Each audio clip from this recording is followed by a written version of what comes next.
Hi everyone, I am Oluwakemi Odusanya, founder of Gold Starfaith Academy. How to make meaningful progress in life. There are numerous and diverse ways of making meaningful amount of progress in this life. In fact, almost every successful person has a method or a way of approaching different circumstances they encounter in life. In here, I want to share with you 3 concise steps of achieving a meaningful progress throughout life. First, always choose the best. For each time you make decision about anything in life, choose excellence. When you have a strong will to want the best, it will often come your way. At the beginning of each new month, week, or day, always expect the best to happen. Nevertheless, you might have had terrible or unfair experience from the previous day or week. Still, you should not allow these past incidents to be a hindrance to your daily activities. Most times we are weighed down by unforeseen circumstances that affect how we feel during and after each event. Yet you don't have to keep giving reasons for your renaissance or guilt, because you continue to do this and you are indirectly living the experience anew, and every emotion attached to it comes alive. There is no need to refresh your memory about all the negative experiences that cannot bring you happiness, but only sadness. Instead, pick up those beautiful dreams of yours about how and what good you want in your life. There is an everyday decision you need to make at every moment of your day, and make sure that what you want should be of high standard. Moreover, most times it pays to think big, so that even if all odds set in, you may not completely go down. I could still recall vividly how I used to tell my students in TOEFL prep class that you should always expect to get the overall 120 marks in the exam. Because if you aim for the actual school required score and afterwards you fall short of that score, then you have to sit for another exam. So I used to suggest to them to aim for the whole mark while they study for the exam, and in most cases they score a bit above the school admission required mark for their course, meanwhile not scoring the whole 120 marks, which really doesn't matter. So if you were to choose between the ordinary and excellence, what would you choose? I guess you would say excellence, of course. When you decide to make excellence your only aim in life, it does not mean you are already perfect. What it means is that you have to keep working and practicing every day, so that each failure you encounter will be a sign that's just letting you know that there is no way on the path that you are treading now. Excellence is not perfectionism.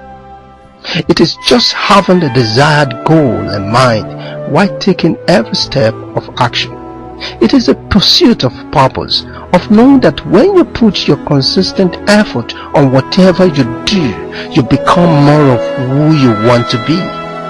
In fact, most times, these efforts are just ordinary efforts, but they are done more often than the usual amount of times others are given to it. I could recall again when I decided to take to drawing lessons with graphite pencils as well as painting that was about 8 years back.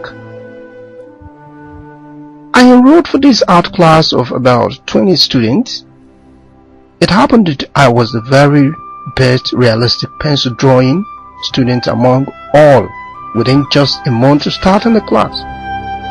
Immediately I started this art class, I spent more time on drawing before and after each classes, as well as when we have free lesson days. The more I practiced my drawing, the more I was able to produce 3 to 4 portrait drawings in a week, and I was taking each of these drawings to the class for correction than the whole other students together. I made improvement as I drew more and more. As time would have it, with my improved portraits, others start looking up to me for the secret. I was asked one day by someone in the same class with me, "How come you become the best so fast?" I remember telling him that I will show you the printed out pictures of the so amazing pencil portrait I have printed out from a computer and pasted on the wall in my room. That is where I get my ideas. That is where I see the ideas which I hold in my mind always. And with all this, I only came here to learn and practice what I already have in my head, which are being explained by our teacher, the master as we call him then. Secondly, how you respond to every situation in your life determines your progress in life.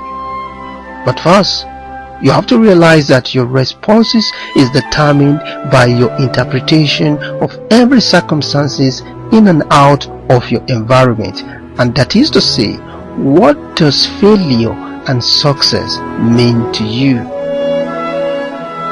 Does it mean that when someone fails, he has stopped to move forward in life? You may have perhaps heard about how the famous light bulb inventor Thomas Edison answered the press reporter who asked him in an interview, "Sir, I heard you failed 9,999 times." And the reporter, "My friend, I did not fail 9,999 times. I only knew how not to create a light bulb 9,999 times." Like I said earlier, if only we keep the best in mind, it will indicate a green light that we have not reached our desired goal and must move on. It is this humility of response that opens up new methods of attaining that held ideal. And sometimes this open-mindedness can make us see our present success as a stepping stone to another greater height of excellence. At such level of success, I would rightly agree that success breeds success.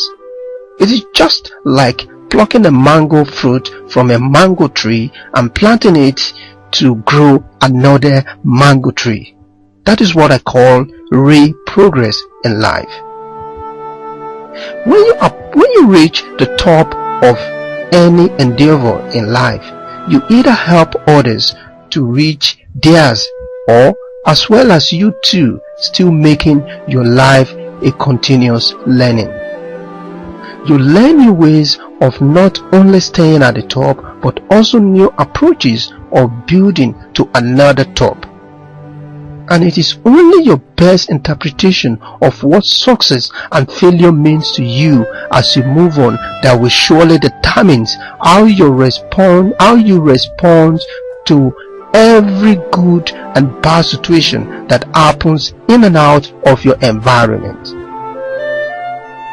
Knowing that the wisdom of life is a lesson that could be in disguise either as a success or as a failure in every event we encounter. When you realize this fact, you will not want to give disdain attitude toward failure. Instead, you will treat it with respect, because it could be enlightenment that guide you to success. However, the wisdom of success tells you to keeping on in life, because opportunities are changing ceaselessly. So your interpretation of things too should change based on your excellence-oriented mindedness. Just as an Olympic 20-meter athlete record breaker champion would not rest on his because of his new feat, but would gladly practice harder to beat it again next time himself, or else someone else would do it. So all hands should be on deck at all times. Of course, we have been accustomed to celebrate only success, though I have no reservation about this, but with a true interpretation, success is only a finer or refined wisdom gotten from failure. So failure should also be appreciated, maybe not celebrated though. More so, the only few most successful people who knows the value of failure appreciate it more. Just as mentioned earlier about Thomas Edison, we regard failure as a signpost that shows him this is the wrong path to follow. And this leads us to the final step of making a meaningful progress, which is change your strategy whenever you see the failure signpost. You must use a new or another plan when you find out too well enough that you are failing backward and not failing forward, like our inventor mentioned earlier. Explain this concept. Take for instance, for every single step that you take forward, you move 2 steps backwards. That is to say, if you press the calculator like I used to tell students in my maths video tutorials, which I created and publish both online and offline on DVDs. But before you press your calculator, let's do some background check. Let's say you take 100 steps forward, and for each single step forward, you take 2 steps backwards. So 100 steps forward, 200 steps backward. So now, with your calculator, press 100 minus 200. It gives you minus 100. So this means you are now 100 steps backward from the starting point. That is to say, it is better to change your approach wisely and take meaningful and gainfully steps. To do this, you have to take time to reflect, mostly in quiet, before going to bed at night, or sometimes in your quiet or private office during a particular hour of the day. You may need to seek some help from a professional depending on what you are looking at and how you are derailed. You may also seek advice from a mentor. A change of strategy may require giving up the old way of thinking, just as a famous quote says, you cannot put a new wine into an old wineskin because it will tear out or burst on the floor. So when you seek a new way of thinking, it affords you to leave the former way of acting, which has been nothing but detrimental to your progress in life. I don't know exactly what it might be right now, but you deal with it wisely. This radical approach could be fast, while on the other hand, it could take time to finally transit to the new paradigm shift. It does not matter when the physical shift takes place, but what much matters is finding out if you are failing forward or backward. And now, with a new thinking cap, you can forge ahead. For each step taken will demand a well predetermined, excellent oriented value with a healthy mindset of failure circumstances that could be of great value. I may not have to arrange in any particular order or form these core values that have been our main cause of discussion so far, but I will have to just bring all of them in a summary in this way. When you have the best always in mind, followed by asking yourself to know and check how you interpret what failure and success means to you, then finally you must be ready to change your old plan to an efficient and forward-going plan for a meaningful progress in life. Live more, love more, and serve more. Thank you for listening. I am Oluwakemi Odusanya.